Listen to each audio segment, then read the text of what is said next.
Liebe Besucher, heute wird im Nationalmuseum zu Ehren des 2500-jährigen Jubiläums das Denkmal Tahtis Angin der Steinesthron restauriert und seine wertvollen Funde ausgestellt.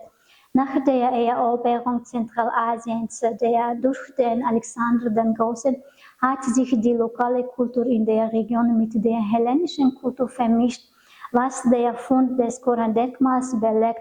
Kora ist in der altgriechischen Kultur ein Symbol der Schönheit und Ewigkeit. Die Statue besteht aus einer Mischung aus Ton und Gips und ist 87 cm hoch und wiegt 20 Kilogramm. Der Kopf und die Arme unterhalb der Ellbogen sind beschädigt und nicht mehr erhalten. An der Figur ist ein langes Kleid zum Fuß, das bis zum Boden reicht. Außerdem ist ein roter Gürtel zu sehen.